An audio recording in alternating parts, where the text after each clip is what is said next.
So, आता आणि सदा सर्वदा God is good and all the time and all God's people say and all God's people say and all God's people say आताच तुम्ही गावचे managers आणि त्यांची मुलगी क्लॅरिसा यांची सुंदर अशी साक्ष ऐकलेली आहे आणि म्हणूनच एखाद्या साक्षीने सुरुवात करत नाही आणि दरम्यानच्या काळामध्ये एखाद दोन साक्षी मी तुमच्या पुढे सादर करणार आहे.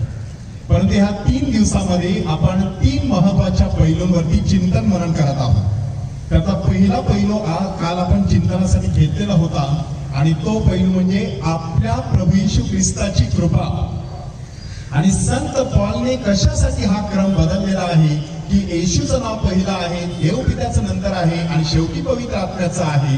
त्याने हा क्रम का बदललेला आहे ते आपण काल समजून घेतलेला आहे की प्रभू येशू ख्रिस्ताद्वारे परमेश्वराची कृपा ह्या जगामध्ये प्रकट झाली. मग कृपा या शब्दाचा अर्थ आपण समजून घेण्याचा प्रयत्न केला की माणूस अपात्र असताना एखादा माणूस त्या ठिकाणी कृपा अनुभवत असतो. पवित्र मर्या नक्की कृपा पूर्ण होती म्हणजे नक्की काय होती त्याही विषयी आपण थोडंसं समजून घेण्याचा प्रयत्न केला की हे कृपा पूर्ण स्त्रिये नमस्कार अशा प्रकारचं जे अभिवादन आहे त्या अभिवादनामागे एक पार्श्वभूमी आहे. कसं परमेश्वराने कृपेच्या कवचामध्ये तिला व्यवस्थित सुरक्षित ठेवलेलं होतं आणि आज ती कृपेचे वाटप करत असते. तशा प्रकारच्या पवित्र मर्याविषयी देखील आपण थोडंसं चिंतन केलेलं आहे. आणि मग आपण आता विचार करणार आहोत की संत जॉन आम्हाला कृपेवर कृपा मिळालेली आहे असं का म्हणत आहे की प्रभू येशू ख्रिस्ताच्या रूपाने आम्हाला कृपेवर कृपा मिळालेली आहे. नक्की काय झालेलं आहे? फादर इरास्टो फर्नांडिस यांनी एक पुस्तक लिहिलेलं आहे आणि त्या पुस्तकाचं नाव आहे युकरिस्ट स्टेप बाय स्टेप. म्हणजे पवित्र मिस्सावलीमध्ये एक एक भाग त्यांनी स्पष्ट करून सांगण्याचा प्रयत्न केलेला आहे. कशी परमेश्वराची उपस्थिती आपल्याला जीवनामध्ये जाणवत असते ते त्यांनी त्या ठिकाणी सांगितलेलं आहे की टप्प्याटप्प्याने माणूस ही उपस्थिती अनुभवत असतो. त्यासाठी एक उदाहरण त्यांनी असं दिलेलं आहे की तुम्ही अगदी भरगच्च अशा भरलेल्या रेल्वे गाडीमध्ये प्रवेश करता. प्रवेशद्वारापाशीच तुम्ही उभे आहात. आतमध्ये कोण आहे त्याची तुम्हाला जाणीव सुद्धा नाही. परंतु थोडीशी गर्दी कमी झाल्यामुळे तुम्ही त्याला मध्ये जाता आणि तुम्हाला दिसतं की लांबूनच एक तुमचा मित्र किंवा मैत्रीण तिकडे मध्ये बसलेली आहे. म्हणजे उपस्थितीची जाणीव झाली पण त्या पलीकडच्या व्यक्तीला माहित नाही की तुम्ही प्रवेश केलेला आहे. मग दुसऱ्या टप्प्यामध्ये नजरानजर होते, एकमेकांना स्माईल दिलं जातं, हातवारे केले जातात आणि त्याच्यावरून ते कम्युनिकेशन अजून वाढलेलं असतं. आता उपस्थितीची जाणीव दुसऱ्या टप्प्यामध्ये गेली. दोन्ही बाजूला उपस्थितीची जाणीव आहे. मग त्यानंतर गर्दी अजून कमी होते. तुम्ही थोडेसे पुढे जाता, त्या व्यक्तीच्या अगदी जवळ जाता. फिजिकली उपस्थितीची जाणीव अधिक तीव्र बनत चालली बघा. आणि मग फादर इरास्टो फर्नांडिस सांगतात गर्दी अजून कमी होते. बरीचशी माणसं उठू लागतात. तुम्हाला त्या व्यक्तीच्या बाजूला बसायला जागा मिळते. तुमच्या गप्पा रंगतात आणि त्यावेळेला कसं काय आहे वगैरे अशा प्रकारची विचारपूस तुम्ही करत असता. म्हणजे थोडीशी अजून उपस्थितीची जाणीव खूप होत चाललेली आहे, तीव्र होत चाललेली आहे. आणि मग सहज ती व्यक्ती सांगत आहे की गेल्याच आठवड्यात माझी आई मरण पावली. आणि त्यावेळेला तुम्ही भावनेच्या पातळीवरती उतरता. तुम्हाला देखील थोडंसं भडभडून येतं. तुम्ही देखील त्या व्यक्तीचं सांत्वन करण्याचा प्रयत्न करता. विचारत असता काय झालं होतं, म्हातारी होती का, आजारी होती का, काय त्रास झाला का. आणि मग त्या पातळीवरती तुमची चर्चा सुरू होते. परंतु पुढचं स्टेशन आल्यामुळे ती व्यक्ती उठते आणि निघून जाते. आणि फादर इरास्टो फर्नांडिस किती सुंदर सांगतात बघा. व्यक्ती उठून गेलेली आहे, तिचं स्टेशन आल्यामुळे ती निघून गेली. परंतु शेवटी तुम्ही त्या पातळीवरती उतरला भावनेच्या. त्यामुळे तुम्ही त्या व्यक्तीशी एवढे एकरूप झालेले होता की तुम्ही अजूनही ती व्यक्ती नसताना तिची उपस्थिती अजून अनुभवत आहात. Praise the Lord. आता ह्या सगळ्यांचा संबंध परमेश्वराच्या उपस्थितीविषयी लावायचा की परमेश्वराने भूतकाळामध्ये त्याच्या वेगवेगळ्या संदेशांद्वारे लोकांशी तो बोललेला आहे. पूर्वजांशी तो ढगांच्या रूपाने बोललेला, मेघांच्या रूपाने बोललेला, आकाशवाणीच्या रूपाने बोललेला. त्याचबरोबर देवदूताच्या रूपाने देखील तो लोकांसोबत साकार झालेला. परंतु ह्या युगाच्या शेवटी तो आपल्या बरोबर साक्षात त्याच्या पुत्राद्वारे बोललेला आहे. Praise the Lord. म्हणून ती कृपा त्याच्याद्वारे आपल्याला मिळालेली आहे, कृपेवर कृपा मिळालेली आहे. म्हणजे समजा एखाद्या व्यक्तीबरोबर आपला नातेसंबंध विकसित होतो, एखादी व्यक्ती आपल्याला आवडते, त्या व्यक्तीला आपण आवडतो, हळूहळू शब्दाच्या माध्यमातून देवाणघेवाण होते, मग गिफ्ट गिविंग व्हायला सुरुवात होते, काहीतरी आपण भेटवस्तू एकमेकांना देत असतो. ते होत असताना आपोआपच एकमेकांचा सहवास आवडू लागतो. ज्या प्रमाणामध्ये वेळ घालवला जातो त्याचं प्रमाण वाढत असतं. म्हणजे आता नुसतं दर्शन नाही, नुसती शब्दांची देवाणघेवाण नाही, तर त्या ठिकाणी सहवास वाढत चाललेला आहे. त्या सहवासाने प्रेम वाढत चाललेलं आहे. नुसती आठवण आली तरी सुद्धा त्या व्यक्तीला कॉल करावासा वाटतो. म्हणजे नक्की काय झालेलं आहे, तुम्ही त्या व्यक्तीमध्ये आता हळूहळू गुंतत चाललेले आहात. परमेश्वर देखील अशाच प्रकारे मानव जातीमध्ये गुंतत गेला. परमेश्वर मानव जातीमध्ये उतरला, देव मानव झाला, धरतीवर आला, मानवात शिरला असं म्हटलं जातं. म्हणजे आपल्यामध्ये तो शिरला, आपल्याशी तो एकरूप झाला. तशा पद्धतीने आपल्याला कृपेवर कृपा मिळालेली आहे. प्रभू येशू ख्रिस्ताच्या रूपाने कृपा आपल्यासाठी ओसंडून वाहत आहे. जणू काही त्यावेळेला ते आकाश उघडलं गेलं, सैन्य दैवदूताचं सैन्य हा पृथ्वी तलावरती अवतरला, की स्वर्गात परमेश्वराला गौरव आणि पृथ्वीवर सज्जनाला शांती, अशा प्रकारचा स्वर घुमला. त्यानंतर ती कृपा वाढतच राहिली शेवटच्या क्षणापर्यंत. प्रभूच्या पुनरुत्थानाद्वारे अजूनही ती कृपा आपल्याला मिळत आहे, कृपेवर कृपा मिळत आहे. आता ह्याचा सगळ्यांचा सारांश काय आहे, आपण प्रत्येकाने अंतःकरणात डोकावून पाहायचं की दिवसेंदिवस माझ्या जीवनात कृपा वाढत आहे की कमी होत आहे. कधी कधी ती का कमी होत आहे त्याचा शोध देखील घेणं गरजेचं आहे. परंतु ती कृपेवर कृपा मिळत असते. आत्ताच आपण डॉल्सी मिनेजेस यांची साक्ष ऐकली, कशा प्रकारे कृपेवर कृपा मिळालेली आहे बघा. सुरुवातीला नुसता एक अनुभव, नंतर तिघांना अनुभव, नंतर संपूर्ण कुटुंबाला व्यापून टाकलं परमेश्वराने. कृपेवर कृपा. परमेश्वर आपल्या पुत्राच्या रूपाने आपल्याला अशी कृपेवर कृपा देत असतो. म्हणून संत जॉनने तशा प्रकारचा उल्लेख केलेला आहे. येशूच्या मुखातून कृपा वचने बाहेर पडत होती, अशा प्रकारचा शब्द आपण ऐकतो. नक्की कुठे ऐकत आहे? लूकच्या शुभवर्तमानात अध्याय 4 वचन 16 ते 30. त्या ठिकाणी येशू अशा प्रकारचे शब्द उच्चारतो. यशाया संदेशाच्या ग्रंथामधील अध्याय 61 वचन 1 आणि 2, की परमेश्वराचा आत्मा माझ्यावर आला आहे आणि दिनास शुभवार्ता देण्यासाठी त्याने मला अभिषेक केलेला आहे. हे जे शब्द त्याने उच्चारले त्यानंतर सांगितलं, हा शास्त्रलेख आज तुम्ही वाचत असतानाच पूर्णत्वास गेलेला आहे. आणि मग जी कृपा वचनं त्याच्या मुखातून बाहेर पडत होती त्यामुळे सर्वांना आश्चर्य वाटत होतं. ती कृपा वचने बाहेर पडत होती म्हणजे नक्की काय बाहेर पडत असतं? ते नुसते शब्द नाही, ट ला ट लावला, प ला प लावला म्हणजे शब्द तयार होत असतो, तशा प्रकारचा तो शब्द नाही. देवाचा जिवंत शब्द प्रभू येशू ख्रिस्त देह धारण करून हा पृथ्वी तलावरती अवतरलेला, त्याच्या मुखातून बाहेर पडणारा प्रत्येक शब्द कृपेने ओथंबलेला होता. म्हणून आपण स्वतःच्या जीवनात डोकावून पाहायचं, माझ्या घरामध्ये माझ्या मुखातून बाहेर पडणारा शब्द कृपेने ओथंबलेला असतो की सैतानी शक्तीने माखलेला असतो. Praise the Lord. म्हणून आपण स्वतः चिंतन करायचं की माझ्या मुखातून बाहेर पडणारा शब्द कृपा वचन असतं का, की ते सैतानी वचन असतं की ज्यामुळे फूट पडते, ज्यामुळे लोकांना राग येतो, वाईट वाटतं, कुटुंबामध्ये दुही माजते आणि समाजामध्ये गोंधळ निर्माण होत असतो. ती कृपा वचन असू शकत नाहीत. त्या ठिकाणी प्रभूच्या मुखातून अशा प्रकारची कृपा वचने बाहेर पडत होती. येशूने सरळ सरळ जाहीर केलं, परमेश्वराच्या कृपा प्रसादाच्या वर्षाची घोषणा करण्यासाठी मी आलेलो आहे. कृपा प्रसादाचं वर्ष कोणतं वर्ष? जुबिली इयर, महोत्सवी वर्ष. म्हणजे प्रत्येक 25-50 वर्षाला तशा प्रकारचं योबेल वर्ष साजरं केलं जायचं. लेवीय अध्याय 25 त्याच्यामध्ये ते कसं साजरं करायचं ते दाखवण्यात आलेलं आहे. म्हणून असं वर्ष असतं की ते वर्ष महत्वाचं मानलं जायचं. त्या वर्षी सर्व गुलामांची मुक्ती केली जायची, कर्जांची मुक्ती केली जायची. अशा प्रकारचं वर्ष प्रभू सांगत आहे, मी घोषित करण्यासाठी आलेलो आहे. म्हणजे अंधाऱ्यांना दृष्टीचा लाभ होणार आहे, ठेचले जात आहे त्यांना सोडवलं जाणार आहे, बंदिवासात आहे ते बाहेर येणार आहेत. कृपा वचने अशा प्रकारे आपल्याला परमेश्वराच्या कृपा प्रसादाचा अनुभव देत असतात.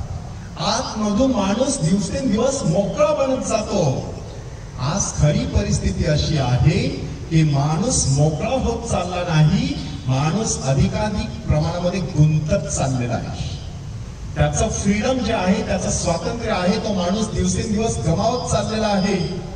बघा, दिवसभर आपण कशामध्ये बिझी असतो, हातामध्ये मोबाईल असतो, किती वेळा आपण तो मोबाईल पाहत असतो. सहज तो प्रश्न मी तुम्हाला विचारला 10 वेळा का, तर तुम्हाला ते कमी वाटेल. 15 वेळा अजून कमी वाटेल, 20 वेळा कमीच वाटेल, 50 वेळा अजून काही लोकांना कदाचित ते कमीच वाटेल. म्हणजे विचार करा, दिवसाला 60-70 वेळा हातामध्ये मोबाईल घेतो.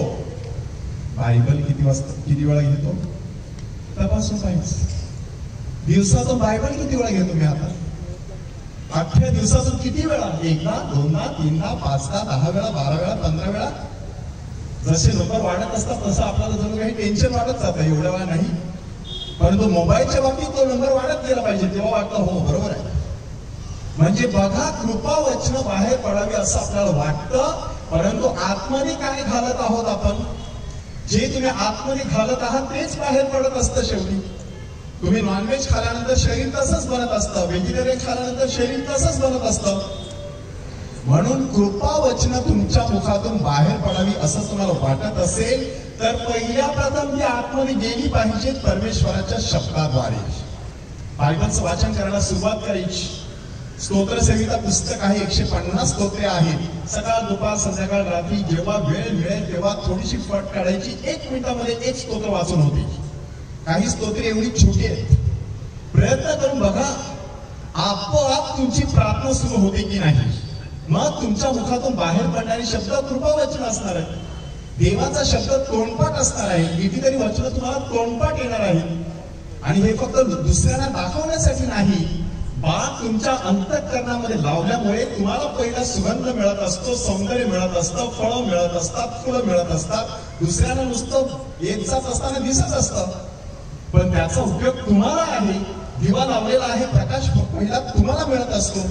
म्हणून तो दिवा लावण्यासाठी ती कृपा वचने बाहेर पडावी असं तुम्हाला वाटत असेल, परमेश्वराच्या शब्दाची वचनं, ती कृपा वचनं, त्याचं झाड आतमध्ये लावायचं आहे. त्याला सातत्याने बायबलच्या वचनाद्वारे, प्रार्थनेद्वारे खत पाणी घालत राहायचं आहे. तेव्हा तुमच्या मुखातून देखील ही कृपा वचने बाहेर पडणार आहे.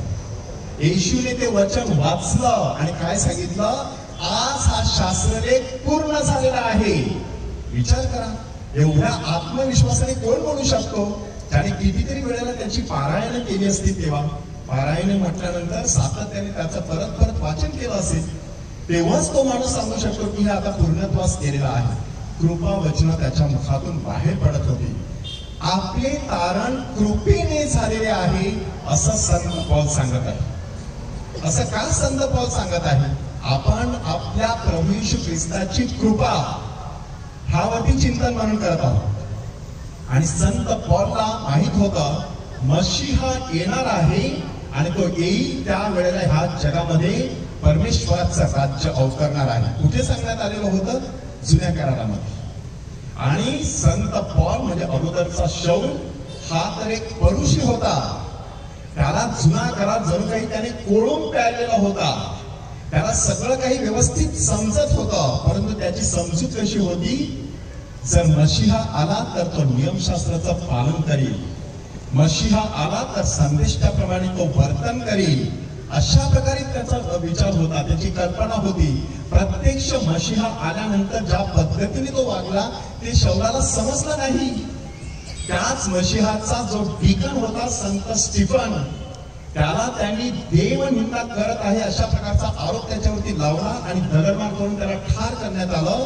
त्यावेळेला मारेकऱ्यांची वस्त्रे संत पौलच्या पायापाशी ठेवण्यात आलेली होती. म्हणजे तो देखील त्यामध्ये जणू काही सहभागी झालेला होता. आप लढो हम कपडा संभाळते आहे, अशा प्रकारची अवस्था त्यांनी घेतलेली होती. म्हणजे तो देखील त्याच्यामध्ये सहभागी झालेला.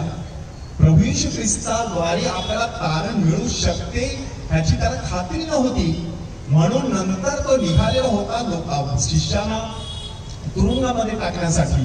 तशा प्रकारची त्याने परवाना पत्रे घेतलेली होती आणि निघालेला दमास्कसच्या दिशेने. वाटेमध्ये त्याला भेटला तारणारा मसीहा. पूर्णपणे त्या ठिकाणी त्याचा परिवर्तन झालं. तेव्हा त्याचे डोळे उघडले. हणण्याने त्याच्या डोक्यावरती हात ठेवला.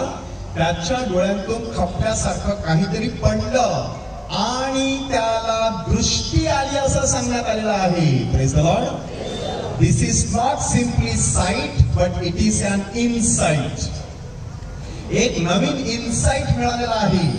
परिस्थिती दिसते तशी नसते, त्याच्या पलीकडे माणसाने पाहायचं असतं. त्यासाठी लागते एक दिव्य दृष्टी. तशा प्रकारची दिव्य दृष्टी त्याला लाभलेली आहे. जिथे त्याला शत्रू दिसत होते तिथे त्याला आता मित्र आणि सवंगडी दिसू लागले. ज्यांचा छळ करण्यासाठी तो निघालेला होता त्यांच्याच बरोबर जाऊन त्याने अभ्यासाला सुरुवात केली आणि प्रभू हा ख्रिस्त आहे असं घोषित करायला सुरुवात केली. त्या पार्श्वभूमीवरती त्याचं हे वाक्य आपल्याला समजून घ्यायचं आहे. आपलं तारण कृपेने झालेलं आहे. केवळ नियमशास्त्राचं पालन केल्यामुळे माझं तारण होईल ह्याची ते सांगत आहेत. गॅरंटी देता येत नाही. रोमकरास पत्र अध्याय 5 ह्याच्यामध्ये स्पष्टपणे सांगण्यात आलेलं आहे. नियमशास्त्रामुळे मला कळलं की पाप काय असतं, परंतु नुसतं पाप कळलं की आपोआपच ते टाळता येईल ह्याची गॅरंटी नाही. आपल्याला माहित आहे पाप काय आहे, तरी देखील आपण पापापासून दूर राहतो का? नाही. साप काय आहे ते माणसाला ठाऊक असतं, तरी देखील माणूस सापापासून दूर राहतो. पापाच्या बाबतीत तसं नाहीये. पाप माहीत असून माणूस त्याला व्यंग्य घेतो, त्याला तो डसतो, माणूस आध्यात्मिक मृत्यू अनुभवतो, तरी देखील पाप सोडायला तयार नसतो. म्हणजे आपलं तारण होण्यासाठी स्वतःच्या शक्तीची माणसाला जी गरज आहे तेवढीशी पुरेशी नाही आहे. म्हणून आपलं तारण जे आहे ते कृपेने झालेलं आहे असं सांगण्यात आलं. कृपेने झालेलं आहे. जिथे पाप वाढलं तिथे कृपा देखील वाढली असं सांगण्यात आलेलं आहे. याचा अर्थ नक्की काय आहे? जेव्हा माणूस पापात अधिक रुतत जात असतो तेव्हा त्याला परमेश्वराच्या कृपेची जास्त गरज लागते. की मी एवढा हुशार, मला सगळं समजतं, 4 चौघांसमोर मी छानपैकी बोलतो, तरी देखील मी पापामध्ये पडत असतो. म्हणजे माझ्या स्वतःच्या अक्कल हुशारीने ह्या पापावरती मी विजय मिळवू शकत नाही. हे संत पॉलने स्वतः अनुभवलेलं. रोमकरास पत्र अध्याय 7 वचन 14, 15, 16 त्याच्यामध्ये तो काय सांगतो बघा. जे मला करायला हवं ते मी करत नाही, जे मी करायला नको तेच नेमकं मी करत असतो. कशामुळे? माझ्या ठाई बसणारं पाप ते करत असतं. ह्या अशा दयनीय अवस्थेतून मला कोण मुक्त करीन? आपल्या प्रभू येशू ख्रिस्ताचा गौरव असो. त्याने आपल्या बलिदानाद्वारे त्या पापांपासून मला मुक्त केलेला आहे. Praise the Lord. कशा प्रकारे परमेश्वराची कृपा प्रभू येशू ख्रिस्ताच्या बलिदानाद्वारे ह्या जगामध्ये कार्यरत असते त्याचे हे सुंदर उदाहरण आहे. म्हणून संत पौल सांगत आहे आपलं तारण परमेश्वराच्या कृपेने झालेलं आहे. माणसाने परमेश्वराच्या कृपेवरती विसंबून राहणं गरजेचं आहे. मात्र मग त्यामुळे दुसरा एक प्रश्न निर्माण होतो. केवळ कृपेने सर्व काही शक्य आहे का? आणि मग संत कॅथरीन आणि किती एक सुंदर वाक्य म्हटलेलं आहे बघा. I alone cannot do everything, Jesus alone will not do anything, I and Jesus can do everything. Praise the Lord. म्हणजे मी एकटा काही करू शकत नाही, येशू एकटा सुद्धा काही करू शकत नाही, त्याला आपल्या हातापायाची गरज आहे. मग येशू आणि आपण जेव्हा एकत्र येतो तेव्हा सर्व काही शक्य होत असतं. याचा अर्थ काय नक्की आहे? संत थॉमस अक्वाइनस, धर्मपंडित, डॉक्टर ऑफ द चर्च, त्यांनी काय सांगितलेलं आहे? Grace is built on nature. कृपा कशावरती जगत असते? माणसाच्या स्वभावावरती आणि सहकार्यावरती. कृपा असते पण सहकार्य नसेल तर ती सक्रिय बनू शकत नाही. Grace is there but it will not be activated if there is no flesh. That means we have to cooperate with the grace of God. परमेश्वराची कृपा भरभरून वाहत आहे. तुम्ही त्याला प्रतिकार केला तर तुम्हाला त्या कृपेचा परिणाम दिसणार नाही. त्याला प्रतिसाद दिला त्या कृपेचा परिणाम तुम्हाला जाणवणार आहे. म्हणजे आपल्याला त्या परमेश्वराच्या कृपेशी सहकार्य करायचं आहे. 40 दिवस कृपा ह्या ठिकाणी भरभरून वाहत आहे. सगळ्यांच्याच घरामध्ये नंदनवन फुललेलं दिसत नाही, मात्र काही कुटुंबामध्ये तसं फुललेलं दिसत आहे. त्याचं कारण काय? माणसाने देखील देवाच्या कृपेला सहकार्य केलेलं आहे. म्हणजे आपण परमेश्वराच्या कृपेशी सहकार्य करायचं असतं. सहज आपल्याला कृपा मिळालेली आहे, आता घरी जाऊन बसायचं, सगळं आपलं होईल. असेल माझा हरी तर देईल खाटल्यावरी, अशा प्रकारचं एक वचन आहे. म्हणजे काय? मी फक्त देवावर विसरून राहतो, सगळं आपोआप होईल. नाही, सगळं आपोआप होणार. परमेश्वराने तुम्हाला दिलेली शक्ती आहे, त्या शक्तीचा व्यवस्थितपणे वापर करायचा. म्हणून ख्रिस्त सभेमध्ये काही चुकीचे मतप्रवाह देखील येऊन गेले, त्याचं ख्रिस्त सभेने खंडन केलं आणि सांगितलं हे आपल्याला माहित नाही, हे आपल्याला पसंत नाही, हे आपण स्वीकारू शकत नाही. पोप फ्रान्सिस यांनी तर त्याचा चांगल्या प्रकारे समाचार घेतलेला आहे. गाउदेते एट एक्झुल्टाते नावाचं त्यांचं परिपत्रक आहे. आनंद करा, उल्हास करा. त्या परिपत्रकामध्ये त्यांनी काय सांगितलेलं आहे? पावित्र्याचे 2 शत्रू असतात. एक शत्रू असतो माणसाचा निखळ बुद्धिवाद आणि दुसरा शत्रू असतो माणसाचा फक्त निखळ प्रयत्नवाद. हे दोन्ही छुपे शत्रू आहेत. बुद्धिवाद म्हटल्यानंतर बुद्धीच्या पातळीवर मला सगळं काही समजू शकतं अशी माणसाची भावना असते, पण हे खरं नाहीये. तुम्ही प्रयत्न करून बघा, असा जगामध्ये एकही माणूस सापडणार नाही त्याला सगळं काही ठाऊक आहे, किंवा एखाद्या क्षेत्राचं सगळं काही ठाऊक आहे. एखादं क्षेत्र निवडा, त्या क्षेत्रातलं सगळंच माहित असेल असं आपण सांगू शकत नाही. आपल्याला डॉक्टर एखादी कितीही भारी वाटत असले तरी ते सांगत असतात की हे माझं क्षेत्र नाही, मी तुम्हाला रेफरन्स देतो. म्हणजे ते सगळ्या बाबतीत एक्सपर्ट असू शकत नाही. बुद्धीला मर्यादा आहे ह्याची माणसाने जाणीव ठेवायची आणि कृपेला जागा तयार करायची. Praise the Lord. कृपा नसेल तर बुद्धी ही शुष्क बनत असते, कोरडी. ती कोरडी बुद्धी जी असते त्या बुद्धीच्या पातळीवरती अकलेचे तारे माणूस तोडत असतो, तरी प्रकाश मात्र त्याला दिसत नाही. त्याच्या जीवनात प्रकाश येऊ शकत नाही, कारण कृपा नाही आहे त्यांच्या जीवनामध्ये. परमेश्वराला त्यासाठी कृपेसाठी आपण वाव देणं गरजेचं आहे. आणि दुसरं आहे प्रयत्नवाद किंवा इच्छाशक्ती, की लाथ मारीन तिकडे पाणी काढीन एवढी माझी अदम्य दुर्दम्य अशी इच्छाशक्ती आहे. मी स्वतःच्या इच्छेच्या बळावरती काहीही करू शकतो, इच्छा तेथे मार्ग, अशा प्रकारचे शब्द आपण उच्चारत असतो. परंतु बघा, माणसाची इच्छा जी असते त्या इच्छेच्या बळावर, प्रयत्नाच्या बळावर सगळं काही शक्य असतं का? मराठीमध्ये तशा प्रकारचे काही वाक्प्रचार आहेत. प्रयत्नांती परमेश्वर, प्रयत्न वाळूचे कणरगणितला तेलही गळे. खूप बरं वाटतं ऐकायला, परंतु त्याच्या मागे घडलेलं काय आहे? प्रयत्न करत राहायचं, परंतु सर्वस्वी परमेश्वरावरती विसंबून राहायचं. Praise the Lord. इंग्रजीमध्ये 2 शब्द आहेत, प्रोव्हिजन आणि प्रॉव्हिडन्स. प्रोव्हिजन म्हटल्यानंतर माणूस तरतूद करत असतो. प्रोव्हिजन म्हटल्यानंतर परमेश्वर, प्रॉव्हिडन्स म्हटल्यानंतर परमेश्वर त्याला दानशूरतेने दान देत असतो. ह्या दोन्हींचा जीवनामध्ये व्यवस्थितपणे मेळ घालता आला पाहिजे. आम्हाला भविष्याची चिंता असते, त्यासाठी आम्ही भविष्य काळासाठी प्रोव्हिजन करत असतो, हरकत नाही. परंतु शेवटी देवाच्या प्रॉव्हिडन्स वरती विसंबून राहायचं असतं.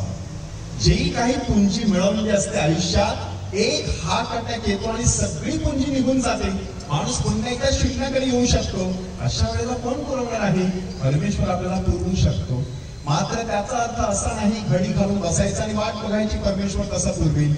म्हणून त्याचा व्यवस्थितपणे जीवनामध्ये मेळ घालणं गरजेचं आहे. केवळ कृपेने सर्व काही शक्य नाही. सोला गार्शिया अशा प्रकारची भूमिका घेण्यात आलेली. सगळं काही कृपेने शक्य आहे, म्हणजे कृपा आवश्यक आहे, मान्य, पण सगळं केवळ कृपेने शक्य आहे.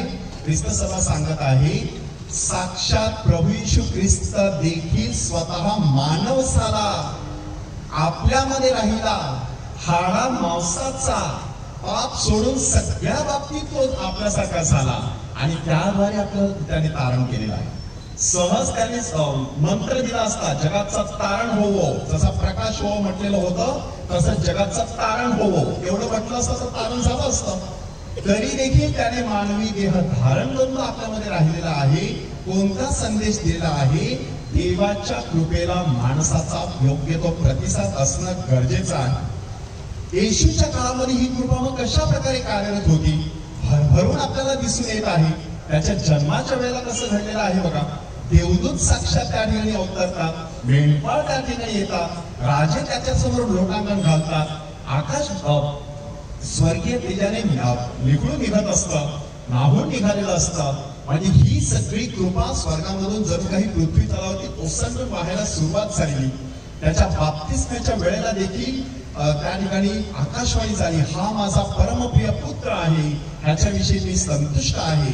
ऐकणाऱ्यांचे कान त्यावेळेला धन्य झाले असतील. डोंगरावरती बसून त्यांनी सुंदरसं प्रवचन दिलं. मत्तय अध्याय 5, 6, 7 त्यामध्ये ते प्रवचन ऐकल्यानंतर माणसाच्या काळजाला ते भिडत असतं, कारण त्याच्यामध्ये कृपा दडलेली आहे. तो शिकवत असताना लोकांना जाणवायचं की हा आम्हाला शास्त्री पुरुषासारखा नव्हे तर अधिकारवाणीने शिकवत आहे. तो दुष्ट आत्म्याला देखील धमकावत आहे आणि ते सगळे त्याच्या पुढे नतमस्तक होत आहेत, पळून जात आहेत, किंचाळत आहेत, ओरडून निघून जात आहेत. म्हणजे अशा प्रकारे कृपा प्रभू येशू ख्रिस्ताच्या काळामध्ये मोठ्या प्रमाणात कार्यरत होती. त्यासाठी बायबल अभ्यासकांनी आपल्याला सांगितलेलं आहे 5 प्रकारचे चमत्कार प्रभू येशू ख्रिस्ताने घडवून आणलेले आहेत. निसर्गाशी संबंधित असलेले चमत्कार की वादळ वारे सुटलेले आहेत. येशू नुसतं वादळाला धमकावतो, सगळं काही शांत होतं. अशुद्ध आत्मा ओरडत आहे, येशू त्याला दटावतो, तो त्याला सोडून निघून जातो. माणूस मरण पावलेला आहे, येशू सांगत आहे बाहेर ये, किंवा मुला मी तुला सांगतो उठ, किंवा तलिथा कुम, आणि ती मुलगी चटकन उठून बसते, मुलगा चटकन उठून बसतो, लाजरस गुहेतून बाहेर येतो. म्हणजे हे सगळं कशामुळे होत आहे? कृपा प्रचंड प्रमाणामध्ये त्या ठिकाणी कार्यरत आहे. माणूस आजारी आहे, मग तो तापाने असलेली शिमोनाची सासू असो, पक्षघाती माणूस असो, कुष्ठरोगी असो, त्यांना स्पर्श करून प्रभू येशू ख्रिस्त पुन्हा पूर्ववत करत आहे. कृपा मोठ्या प्रमाणामध्ये कार्यरत आहे. अनुपम खेर आपल्या वसईमध्ये आलेले होते आणि विकलांगांच्या किंवा आता आपण त्यांच्यासाठी दिव्यांग असा शब्द वापरतो, त्या दिव्यांगाच्या सभेमध्ये मार्गदर्शन करत होते. त्याने काय सांगितलं बघा, आपल्या समोर दिसत आहे ती मुलं सगळी पांगळी दिसत आहेत, दिव्यांग आहेत, परंतु काही प्रमाणात आपण प्रत्येक जण थोडेफार अपंग असतो, दिव्यांग असतो, विकलांग असतो. म्हणजे आपल्याला देखील परमेश्वराची गरज असते. आपण इंग्रजीमध्ये सांगत असतो I am handicapped about it, म्हणजे मी देखील अपूर्ण आहे. म्हणजे तशा प्रकारची अपूर्णता येशूने पाहिली. कोणाला तरी डोळे नाहीत, कोणाला हात नाहीत, कोणाला पाय नाहीत, कोणाला बोलता येत नाही, कोणाला कुबड आहे 18 वर्षे, अशा सगळ्यांना प्रभू बरं करतो, पूर्णत्वास घेऊन जात असतो. तशा पद्धतीने कृपा त्याच्या जीवनामध्ये कार्यरत होती. दाखले देऊन ती कृपा तो स्पष्ट करण्याचा प्रयत्न करतो. ते दाखले त्यांच्या काळजाला जाऊन भिडतात आणि त्याला कोणी कोणताही प्रश्न विचारण्यास धजत नाही, असं आपल्याला सांगण्यात आलेलं आहे. प्रचंड प्रमाणामध्ये कृपा त्याच्या जीवनामध्ये कार्यरत होती. एवढंच नाही तर प्रत्यक्ष तो आपल्या दुःख सहनामधून जात होता, क्रूसावरती टांगलेला होता, तरी त्याच्या मुखातून बाहेर पडणारा शब्द तक्रारीचा नव्हता. सगळे 7 शब्द तुम्ही पारखून बघा, प्रत्येक शब्दामध्ये कृपा दडलेली आहे किंवा नाही. बापा त्यांना क्षमा कर, कारण ते काय करतात त्यांना समजत नाही. कृपा दडलेली आहे, आपल्यासाठी क्षमा मागवलेली आहे. माझ्या देवा तू माझा त्याग का केलास? जणू काही जे दुर्लक्षित आहेत, उपक्षित आहेत, त्या सगळ्यांच्या वतीने त्याने परमेश्वर पित्याकडे अशा प्रकारचे आकांत केलेला आहे. म्हणजे ती देखील कृपा त्यांच्या वतीने त्या ठिकाणी वाहत आलेली आहे. मला तहान लागलेली आहे, एक एक आत्मा जिंकण्याची लागलेली ती तहान, कृपेचं भांडार त्यांच्यासाठी त्यांनी त्यावेळेला ओपन केलेला आहे. अशा प्रकारे सगळे शब्द जर तुम्ही व्यवस्थितपणे बघितले तर ती त्याच्या मुखातून बाहेर पडलेली कृपा वचने. संत अगस्तीने त्याचं वर्णन किती सुंदर केलंय बघा. एखादी समजा तुम्हाला वीणा किंवा सतार वाजवायची असेल तर त्याच्यासाठी लाकडाची फळी असते. त्या फळीला थोड्याशा तारा जोडलेल्या असतात, अगदी ताणून जोडलेल्या असतात. तेव्हा त्या तारांचा झंकार उमटत असतो, त्याच्यातून सुंदर सूर बाहेर पडत असतात. कालवारीच्या टेकडीवर क्रूसाच्या फळीवर प्रभू येशू ख्रिस्ताच्या शरीररूपी तारा जोडल्या गेल्या, खिळ्याने त्या ठिकाणी ओढल्या गेल्या.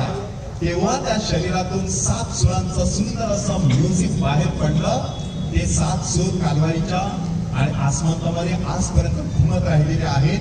माणसाच्या काळजामध्ये अजूनही त्याचा प्रतिध्वनी उमटत आहे. कृपेने ओथंबलेले ते 7 सूर म्हणजे संपूर्ण आयुष्यभर प्रभू येशू ख्रिस्त कृपेच्या सामर्थ्याने कार्यरत होता.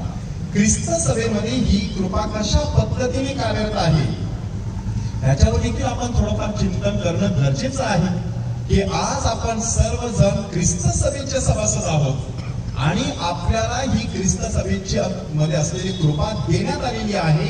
टप्प्याटप्प्याने 7 साक्रामेंट आहे. त्या 7 साक्रामेंटांना 7 कृपेचे झरे म्हटले जाते. Finally what is sacrament? Sacrament is a visible sign of invisible grace असं म्हटलं जातं. Praise the Lord. साक्रामेंट म्हणजे कृपेची दृश्य अशी खूण, अदृश्य कृपेची दृश्य खूण. म्हणजे कृपा कदाचित अदृश्य असेल परंतु दृश्य खूण आहे साक्रामेंट. म्हणजे ह्या आपल्या हवेमध्ये लहरी आहेत, वेव्स. ह्याच्यामध्ये रेंज आहे. तुमचा मोबाईल चालू असेल तर तुम्हाला दिसेल ती रेंज आणि रेंज नसेल तरी सुद्धा तुम्हाला समजेल की इकडे रेंज नाही. मशीन असलं तरच तुम्हाला समजतं की ह्या ठिकाणी रेंज आहे, वेव्स आहेत. अंतःकरणामध्ये श्रद्धेचं मशीन असलं की कृपेची रेंज माणसाला ताबडतोब दिसत असते. Praise the Lord. म्हणजे परमेश्वराची कृपा भरभरून असते. अंतःकरणामध्ये मात्र श्रद्धेचं यंत्र सातत्याने ऍक्टिव्हेट असलेलं गरजेचं आहे. मोबाईल असेल बंद करून ठेवला असेल तर रेंज आहे की नाही कळणार नाही. तो ऑन ठेवावा लागतो. तशी श्रद्धा देखील ऑन ठेवावी लागते. तेव्हा कृपा जाणवत असते, ती सतत असते. मात्र जाणवण्यासाठी जाणीवपूर्वक श्रद्धेचं यंत्र त्या ठिकाणी सुरू ठेवायचं असतं. म्हणून ह्या 7 साक्रामेंटाद्वारे 7 प्रकारची कृपा आपल्याला देण्यात आलेली आहे. बाप्तिस्मा साक्रामेंट आपण सर्वांनी स्वीकारला. बाप्तिस्मा साक्रामेंटाविषयी काय सांगितलं गेलेलं आहे आपल्याला की बाप्तिस्मा साक्रामेंटाद्वारे तो ख्रिस्तामध्ये मरण पावला. त्याला ख्रिस्ताच्या पुनरुत्थानात देखील सहभागी कर. अंत्यविधीच्या वेळेला अशा प्रकारचे शब्द उच्चारले जातात. काय नक्की झालं म्हणजे बाप्तिस्मा साक्रामेंटाद्वारे आपण प्रभू येशू ख्रिस्ताच्या दुःख सहन, मरण आणि पुनरुत्थानामध्ये सहभागी झालो. त्या दुःख सहन, मरण आणि पुनरुत्थानाने दिलेली कृपा जी आहे ती कृपा आपल्याला त्या वेळेला देण्यात आली. म्हणून बाप्तिस्मा साक्रामेंट मी स्वीकारलेला आहे. नक्की माझ्यामध्ये आणि दुसऱ्यामध्ये काय फरक पडलेला आहे ते तपासून पाहणं गरजेचं आहे. ख्रिस्त सभेमध्ये जे 7 साक्रामेंट आहेत त्यांची 3 भागामध्ये विभागणी केली जाते. पहिली 3 साक्रामेंट आहेत प्रवेश साक्रामेंट. त्याद्वारे पिता, पुत्र आणि पवित्र आत्मा आपल्यामध्ये वस्ती करायला येत असतो.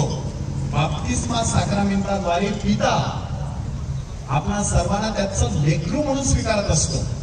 दृढीकरण साक्रामेंटाद्वारे पवित्र आत्मा आपल्यामध्ये वस्ती करत आहे याची जाणीव करून दिली जाते. आणि फर्स्ट होली कम्युनियनद्वारे आपण ख्रिस्ताच्या शरीराचे अवयव बनत असतो. म्हणजे पिता, पुत्र आणि पवित्र आत्मा हे त्रैक्य आपल्यामध्ये वस्ती करायला सुरुवात करत असतं. म्हणून ते प्रवेश साक्रामेंट मानली गेलेली आहेत. तशा प्रकारची कृपा आपल्याला मिळत असते ह्या 3 साक्रामेंटाद्वारे. परंतु माणूस दुर्बळ आहे. जणू काही संत पौल यांनी सांगितल्याप्रमाणे मातीच्या मडक्यात स्वर्गीय संपत्ती साठवण्यात आलेली आहे. मडकं मातीच आहे, धक्का लगे तो फुट जाए, अशा प्रकारची आपली परिस्थिती आहे. परंतु त्या मातीच्या मडक्यात स्वर्गीय संपत्ती साठवण्यात आलेली आहे. मातीचं मडकं म्हणजे आपलं शरीर, स्वर्गीय संपत्ती म्हणजे आतमध्ये असलेली कृपा. Praise the Lord. ही कृपा आपल्याला बाप्तिस्म्याद्वारे, दृढीकरण साक्रामेंटाद्वारे, फर्स्ट होली कम्युनियनद्वारे देण्यात आलेली आहे. तरी देखील माणूस मात्र दुबळा असल्यामुळे बऱ्याच वेळा ही कृपा गमावत असतो. पाप केल्यामुळे त्याने कृपा जर गमावली तर प्रायश्चित्त साक्रामेंटाद्वारे परत ती कृपा आपल्याला मिळवण्यासाठी आपल्याला व्यवस्था करून देण्यात आलेली आहे, प्रोव्हिजन केलेली आहे. जर आपण आजारी पडलो आणि विकलांग झालो, मरणासन्न अवस्थेत गेलो तरी देखील आपल्याला रुग्णाभंग साक्रामेंट देण्यात येत असतं. त्याद्वारे आरोग्याची कृपा, शारीरिक, मानसिक, आध्यात्मिक अशा प्रकारचं आरोग्य त्या कृपेमध्ये आपल्याला देण्यात आलेलं असतं. पवित्र तेल आपल्याला त्या ठिकाणी लावलं जात असतं, पापांची क्षमा झाल्याचं धर्मगुरू जाहीर करत असतात. अशा प्रकारे एका नवीन जीवनासाठी आपण सुरुवात करू शकतो. आणि सेवेची साक्रामेंत, गुरुदीक्षा विधी आणि विवाह विधी, हे दोन्ही साक्रामेंत सेवेची आहेत. म्हणजे कृपा माणसाला जी मिळत असते ती कृपा कशासाठी असते? स्वतःच्या स्वार्थी समाधानासाठी नसते. कृपा जी असते ती कृपा सातत्याने परमेश्वराच्या गौरवासाठी, समाजाच्या कल्याणासाठी आणि आपल्या स्वतःच्या तारणासाठी असते. Praise the Lord. Grace is always given to us for the glory of God, well-being of human life and salvation of yourself. म्हणजे आपलं तारण होण्यासाठी ही कृपा आपल्याला देण्यात आलेली आहे. आता ही कृपा आपल्यामधून ओसंडून वाहायला लागली पाहिजे, दुसऱ्यापर्यंत गेली पाहिजे. त्यासाठी ही दोन साक्रामेंत, म्हणजे धर्मगुरू ते साक्रामेंत स्वीकारत असतात आणि आपल्याला सगळं कृपेचं भांडार खुलं करून देत असतात. ते आपल्याला बाप्तिस्मा देतात, ते आपलं लग्न लावत असतात, आपलं कन्फेशन ऐकत असतात, आपल्याला फर्स्ट होली कम्युनियन देत असतात, आणि रुग्णाबद्दल साक्रामेंत देत असतात. अशा प्रकारे ती कृपा आपल्याला वाटत फिरत असतात. त्या धर्मगुरूंपर्यंतची पूर्णता जी आहे, बिशप महोदय ते आपल्याला दृढीकरण साक्रामेंत देत असतात. ती कृपा आपल्यापर्यंत येऊन पोहोचत असते. आणि मग त्या व्यतिरिक्त विवाह साक्रामेंतामध्ये ही कृपा चालत असते. पोप पॉल 6 आणि हुमानी विधे नावाचे एक परिपत्रक लिहिलं आणि त्या परिपत्रकामध्ये त्यांनी सांगितलं, पती पत्नी जेव्हा देवळामध्ये लग्न लावत असतात तेव्हा त्यांच्या प्रेमामध्ये देवाचं प्रेम येऊन मिक्स होत असतात. म्हणजे देवाचं प्रेम तुमच्या प्रेमामध्ये येऊन मिक्स झालं. आता तुमचं प्रेम पवित्र झालं. लग्नाच्या त्या चौकटीमध्ये तुम्ही एकमेकांबरोबर जे काही करत असता त्याला एक प्रेमाची, पावित्र्याची चौकट लावलेली असते. मात्र हा साक्रामेंत आपल्याला कशासाठी दिलेला असतो? सेवेसाठी दिलेला असतो. म्हणजे पती पत्नीने पहिल्या प्रथम एकमेकांची सेवा करायची. सुखदुःखात, आजारात, आरोग्यात आयुष्यभर तुझ्यावर प्रेम करून तुला सन्मानाने वागवून आयुष्यभर तुझ्यावर प्रेम करण्याचं मी वचन देत आहे. अशा प्रकारचे शब्द उच्चारले जातात. म्हणजे एकमेकांची सेवा. मुलाबाळांचं संगोपन करण्याची जबाबदारी आपण घेत असतो. मुलाबाळांची सेवा, त्यानंतर एकमेकांच्या कुटुंबांची सेवा. डिसोजा आणि परेरा दोन कुटुंबातील पती पत्नी एकत्र आले असतील तर एकमेकांच्या कुटुंबाची सेवा ते करायला सुरुवात करत असतात. त्या कुटुंबाला ते स्वतःचं कुटुंब मानू लागत असतात. समाजाची सेवा, ज्या समाजाने आपल्याला घडवलेलं असतं त्या समाजाची सेवा करण्यासाठी आपण त्या साक्रामेंताद्वारे समाजामध्ये उतरत असतो. पती पत्नी आणि स्त्री पुरुष म्हणून कार्य करायला सुरुवात करत असतो. एक तरुण तरुणी म्हणून आपण जीवन जगत नसतो. आणि शेवटी महत्वाची सेवा जी आहे ती ख्रिस्त सभेची सेवा. साक्रामेंत देवळामध्ये स्वीकारलेला आहे. आता त्या चर्चने मला जे काही दिलेलं आहे त्याची परतफेड म्हणून मला देखील चर्चला आता काहीतरी द्यायचं आहे. पोप पायस 12 ज्या वेळेला पोप महोदय म्हणून निवडून आले त्यावेळेला त्यांच्या समोर एक मोठी लाईन लागलेली त्यांच्या अंगठीचे चुंबन घेण्यासाठी. आणि त्या लाईन मध्ये त्यांची स्वतःची आई सुद्धा होती. ती आई आल्यानंतर पोप महोदयाने आपल्या बोटातील अंगठी अशा प्रकारे पुढे केली. त्यावेळेला आईने देखील तिच्या बोटातील अंगठी पुढे केली आणि त्यांना सांगितलं, माझ्या बाळा, माझ्या बोटामध्ये ही अंगठी नसती तर तुझ्या बोटामध्ये ती अंगठी नसती. Praise the Lord. म्हणजे तुम्ही विचार करा, पोप म्हणा, बिशप म्हणा, कार्डिनल म्हणा, धर्मगुरू म्हणा, डीकन म्हणा, सिस्टर म्हणा, आकाशातून पडत नसतात, आपल्या कुटुंबामध्येच वाढत असतात. म्हणून आपण आपल्या कुटुंबामध्ये ख्रिस्त सभेची अशा प्रकारे सेवा करू शकतो की आपल्या कुटुंबातून उत्तम अशी व्यक्तिमत्व ख्रिस्त सभेला देऊ शकतो. पोप जॉन पॉल II यांना कोणीतरी विचारलं, तुमचं शिक्षण कुठे झालेलं आहे? त्यांनी पहिला शब्द उच्चारला, कुटुंबात. परंतु आणखी पुढची तुमची युनिव्हर्सिटी, माझं कुटुंब. तुमची शाळा, माझं कुटुंब. तुमची सेमिनरी, माझं कुटुंब. मग कोणीतरी थांबून विचारलं, तुम्ही असं कसं म्हणू शकता? मी सेमिनरी मध्ये शिकलो पुस्तकातून, पण घरी शिकलो वडिलांकडून. रात्री मध्यरात्री कधीतरी मी उठायचो सहज. मला काय दिसायचं? बिछाण्याजवळ गुडघे टेकून हातामध्ये रोजरी करणारे माझे वडील दिसायचे. ते बघितल्यानंतर मला प्रेरणा व्हायची, माझी झोप उडायची. मी देखील हातामध्ये मणी घेऊन रोजरी करायला लागायचो. कधी त्या माऊलीच्या प्रेमात पडलो कळलं नाही. अंतःकरणामध्ये प्राचारांचं बीज कधी रोवलं गेलं कळलं नाही. आणि एक दिवस मी कामावरून परतत होतो, कोळशाच्या खाणीमध्ये काम करत होतो. परत येत असताना शीळ घालत होतो, हातामध्ये पगार होता, वडिलांना नेऊन द्यायचा. त्याच्यावर थोडंसं बोलायचं. दरवाजा उघडला, डॅडी डॅडी अशा प्रकारची हाक मारली, उत्तर येत नव्हतं. बिछाण्याजवळ गेलो, शरीर थंडगार झालेलं होतं, शेवटचा धागा तुटलेला होता. आई अगोदर निघून गेलेली, भाऊ देखील युद्धामध्ये मारले गेलेले होते. माझ्या कुटुंबामध्ये शेवटचा धागा उरला होता माझे वडील, तेच माझ्यामधून निघून गेलेले होते. हात कोळशाच्या रंगाने काळे झालेले होते. मात्र अंतःकरणामध्ये एक अग्नी होता. मी ठरवलं, माझ्या डोक्यावरचं पितृछत्र गेलेलं आहे, संपूर्ण जगावरती आता मला मायेचं छत्र उभं करायचंय. 18-19 वर्षाचा असलेला हा तरुण सेमिनरीमध्ये दाखल होतो. विचार करा, कुठे त्या माणसाने प्रेरणा घेतली बघा. तिथून प्रेरणा घेऊन त्याने मागे बघितलंच नाही. संपूर्ण जगावर 28 वर्षे पितृछत्र उभा करणारा हा माणूस संत पदाला जाऊन पोहोचलेला आहे. पोप जॉन पॉल दुसरे यांच्यासाठी एक जोरदार टाळ्यांचा गजर. आपण कशासाठी हा काही सांगत आहोत? परमेश्वराची कृपा नक्की कुठे असते? अशा प्रकारे कार्य करत असते. फक्त ती कृपा स्वीकारल्यानंतर त्याला खत पाणी घालायचं असतं. कृपा ही जणू काही बी सारखी असते. आपण केलेले परिश्रम हे खत पाण्यासाठी असतात. बी तुम्हाला कुठेही तयार करता येत नाही, तशी कृपा तुम्हाला कोणत्या लॅबोरेटरीत तयार करता येत नाही. परंतु नुसतं बी असलं की आपोआपच त्याचं झाडात रूपांतर होत नाही. ते जमिनीत पुरावं लागतं, पेरावं लागतं, त्याला खत पाणी घालावं लागतं, त्याची काळजी घ्यावी लागते, तेव्हा त्याला फुलं पानं फळं येत असतात. म्हणून अशा प्रकारे ते जे कृपेचं बीज आहे, अंतःकरणात देवाने पेरलेलं आहे. म्हणून त्याच्यासाठी येशूने पेरणाऱ्याचा दाखला दिला.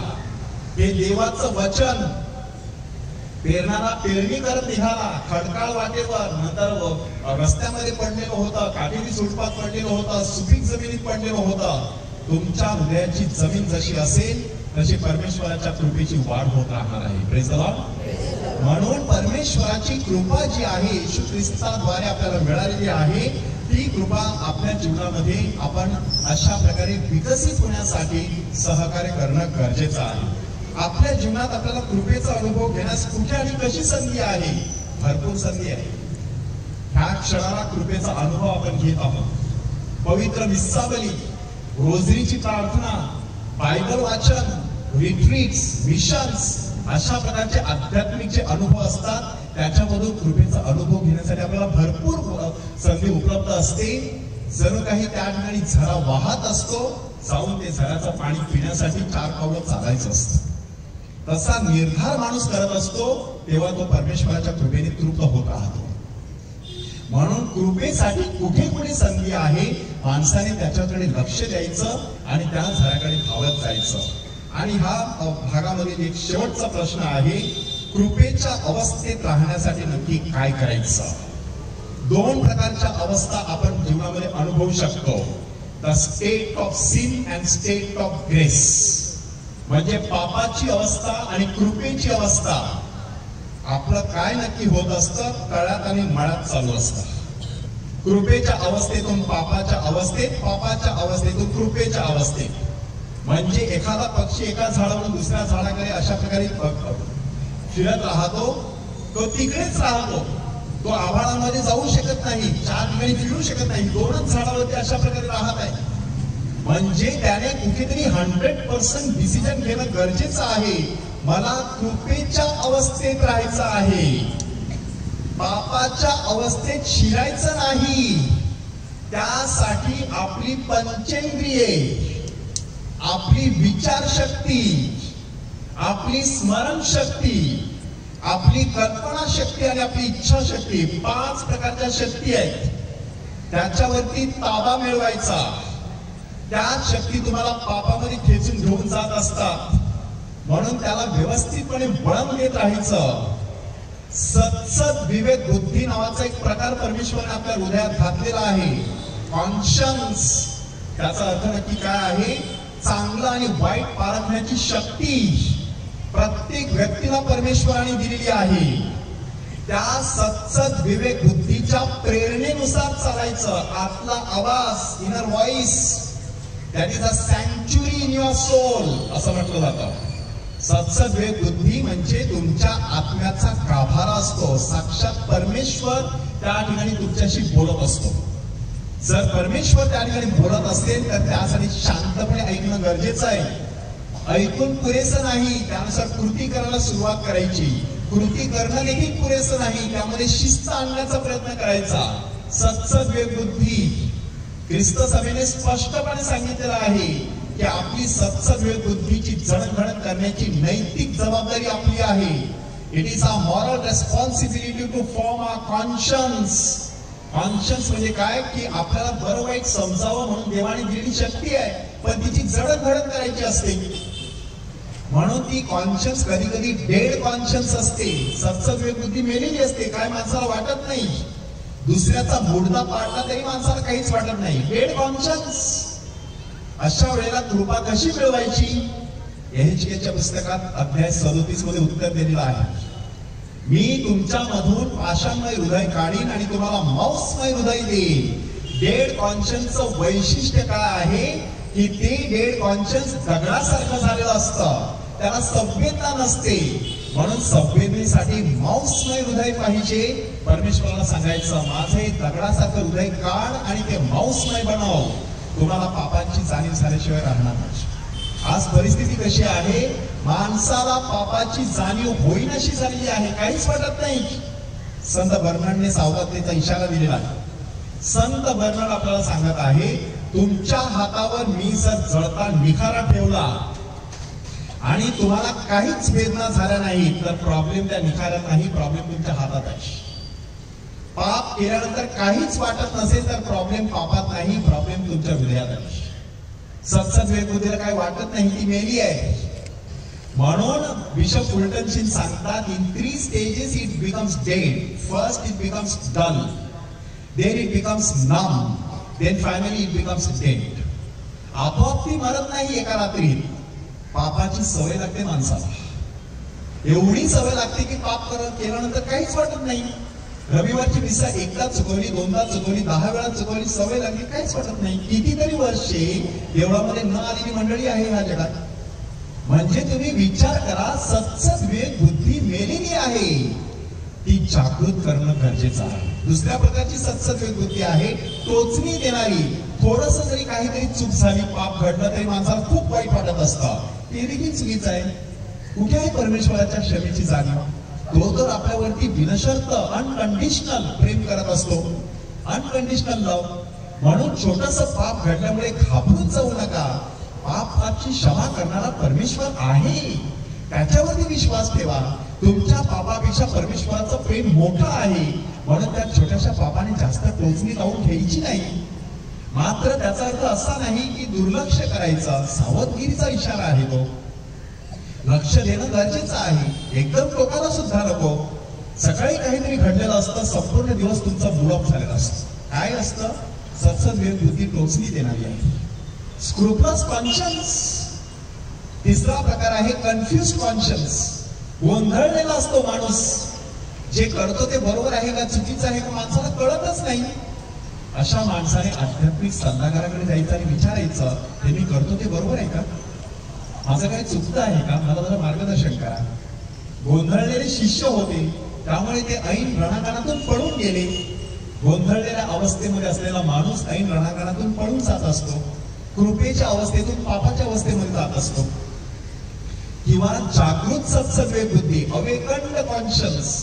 माणसाला कळत असतं हे चांगलं आहे, वाईट आहे, पण तेवढं पुरेसं नाही आहे. जे चांगलं आहे ते करवत नाही, वाईट आहे ते टाळवत नाही. कारण काय असतं? अंतर्यामी बलसंपन्न नसतो माणूस. बलसंपन्न झाल्याशिवाय फलसंपन्न होता येत नाही. Praise the Lord. म्हणजे अर्थ काय आहे बघा, आतमधून मजबूत झाल्याशिवाय तुम्हाला काही फळ धारण करता येणार नाहीत. प्रेम, शांती, आनंद, सहनशीलता, ममता, चांगुलपणा, सौम्यता, विश्वासूपणा, इंद्रिय दमन, ही पवित्र आत्म्याची 9 फळं तुमच्या हृदयात आपोआप येणार नाहीत. त्यासाठी अंतर्यामी बलसंपन्न व्हायचं असतं. काय नक्की करायचं? जागृत सत्सद्विवेक बुद्धी दाखवत असते हे वाईट आहे, हे चांगलं आहे, वाईट आहे ते टाळायचं, चांगलं आहे ते स्वीकारायचं. त्यासाठी 5वा प्रकार आहे मॅच्युअर कॉन्शियन्स, परिपक्व सत्सद्विवेक बुद्धी. एकदा ही तुमची परिपक्व सत्सद्विवेक बुद्धी जागृत झाली की शेंडी तुटो की पारंबी तुटो, पापाला तुम्ही स्पर्श करणार नाही, कारण तुम्हाला माहित आहे त्याचे परिणाम काय. मोह जर आकर्षक नसता तर माणूस त्याला बळी पडला नसता. Temptation is always attractive. That is the way that devil will come to us. He will always comes in the form of an angel. We are deceived. त्याने एवेपासून सुरुवात केली आहे आतापर्यंत. येशू सांगत आहे तो लबाडीचा बाप आहे. सैतान लबाडीचा बाप काय आहे आपल्याला सांगतो. मी एंजल आहे पण असतो स्वतः सैतान. म्हणून येशूने देखील तो आवाज ओळखला.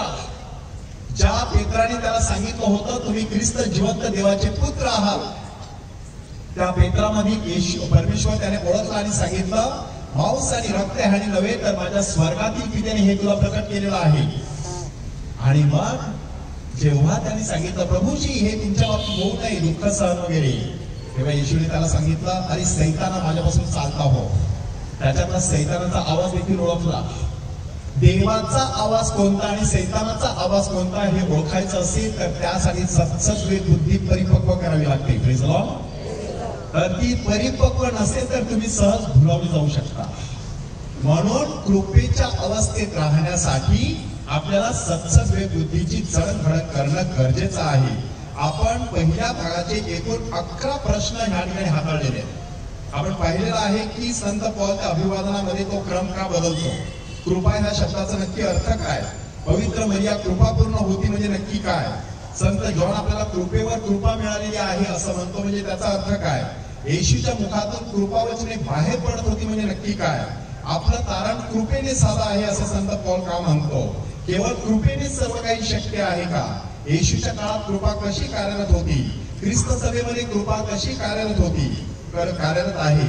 आपल्या जीवनात कृपेचा अनुभव घेण्यासाठी कुठे आणि कोणती संधी वाव उपलब्ध आहे आणि कृपेच्या अवस्थेमध्ये राहण्यासाठी काय करायचं. Praise the Lord. 11 प्रश्न आपण हाताळले फक्त एका भागाची. एक 15-20 मिनिटं. आता मी दुसऱ्या भागाकडे वळत आहे. एक 3-4 प्रश्न हाताळत आहे. उद्या आपण परत आल्यानंतर उरलेले सगळे प्रश्न आपण हाताळणार आहोत आणि त्याद्वारे आपल्या प्रभू येशू ख्रिस्ताची कृपा जे आता आपण अनुभवलं, परमेश्वर पित्याची प्रीती आतापासून अनुभवायला विशेषरित्या सुरुवात करणार आहोत आणि पवित्र आत्म्याचा सहवास उद्या आपण विशेषरित्या अनुभवणार आहोत. Praise the Lord. प्रभूचा गौरव असो आता आणि सदा सर्वदा. तर आपण आता दुसऱ्या भागाकडे वळत आहोत. आपल्या परमेश्वर पित्याची प्रीती. परमेश्वराचं नावच प्रेम आहे. देव प्रीती आहे असं आपण सांगतो. परमेश्वराचं नाव प्रेम आहे. देव प्रीती आहे. आणि म्हणूनच संपूर्ण बायबल मध्ये परमेश्वर हा प्रेमळ पिता म्हणून आपल्याला भेटायला येत असतो. आपला प्रेमळ पिता म्हणून जुन्या करारात परमेश्वराची प्रीती कशा प्रकारे व्यक्त करण्यात आली आहे. 6 वेगवेगळ्या प्रकारे व्यक्त करण्यात आली आहे. पहिला प्रकार आहे परमेश्वर निर्माता आहे, तो निर्मिती करतो. नंतर परमेश्वर माणसाबरोबर करार करतो. माणसाची निवड करून त्याच्याबरोबर करार केल्यानंतर माणूस तो करार कधी कधी विसरत असतो. तो करार त्याने विसरलेला असल्यामुळे त्याच्या हातून पाप घडत असतं. मग आपल्याला दिसत असतं परमेश्वराने त्याला जणू काही शिक्षा केलेली आहे. परंतु त्या परमेश्वराचं अंतःकरण द्रवतं. कारण तो परमेश्वर मंदक्रोध आहे, दयेचा सागर आहे. प्रेमळ असा परमेश्वर कृपाळू करुणाळू आहे. तसा तो परमेश्वर त्याला वाईट वाटतं अनिष्ट आणल्याबद्दल आणि मग तो माणसाचं नूतनीकरण करतो, त्याला नवं जीवन देत असतो. अशा प्रकारे संपूर्ण जुन्या करारामध्ये स्पष्टपणे आपल्याला दिसत आहे परमेश्वराचं प्रेम कसं भरभरून वाहत आहे. वेगवेगळ्या रूपाने परमेश्वर लोकांच्या मध्ये उपस्थित राहतो. संपूर्ण इस्रायलचा इतिहास जर बघितला तर परमेश्वर वेगवेगळ्या रूपाने त्यांच्यामध्ये उपस्थित आहे. कराराच्या कोशाच्या रूपाने, अग्निस्तंभाच्या रूपाने, मेघाच्या रूपाने, देवदूतांच्या रूपाने, संदेशांच्या रूपाने, राजांच्या रूपाने, त्याच्या निवडलेल्या प्रजेच्या रूपाने परमेश्वर त्यांच्यामध्ये उपस्थित राहतो.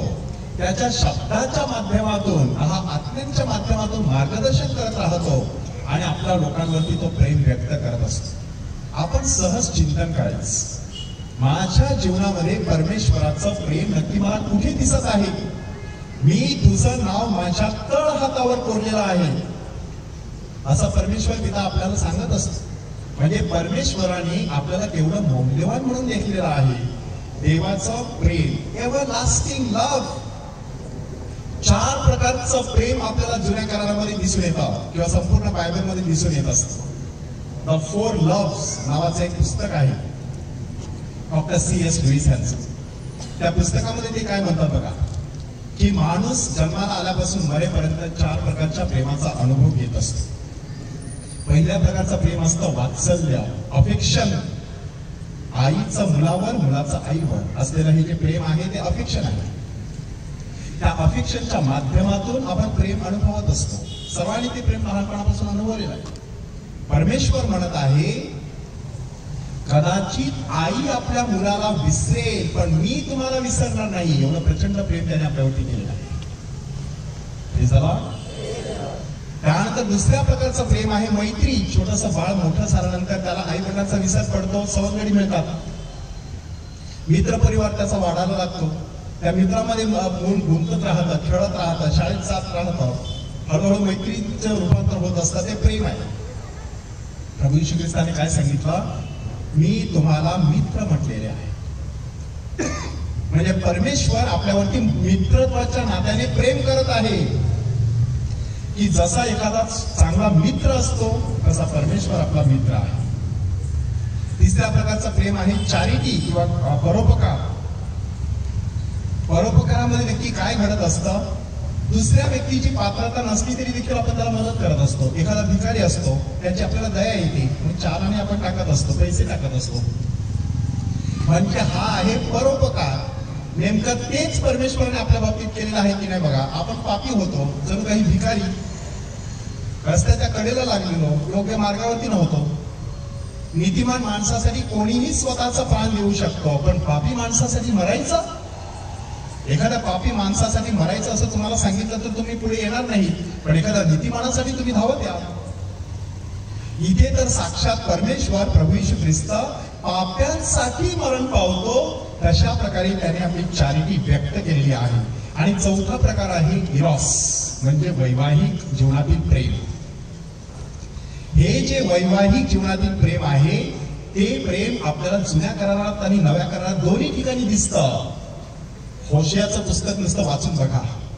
त्या पुस्तकामध्ये काय सांगण्यात आलेलं आहे, गोमेर नावाच्या एका वेश्येबरोबर होशियाला लग्न करायला सांगितलं जातं. आणि तो परमेश्वराला सांगतो, परमेश्वरा तुला माहित आहे ती कोणत्या चालीची बाई आहे, तरी परमेश्वर सांगतो जा तिच्याबरोबर लग्न कर. लग्न केलं, 3 मुलं झाली आणि परत ती आपल्या व्यवसायाला निघून गेली. किंवा संदेष्टा देवाकडे धावत येतो, मी तुला सांगितलं होतं ती वाईट चालीची बाई आहे, चुकीच्या दिशेने जाणार. तरी परमेश्वर सांगतो जाऊन तिला परत आण, पैसे भर पाहिजे तर परंतु परत आण. कारण परमेश्वर काय म्हणतो ते ऐका. परमेश्वर असे म्हणतो, मी तुम्हाला माझ्या पत्नीसारखं स्वीकारलं, मी तुमच्या बरोबर जणू काही लग्नाचा करार केला, परंतु तुम्ही मात्र मूर्ती पूजा करून दुसऱ्या दैवतांच्या मागे धावत गेला आणि व्यभिचार केला.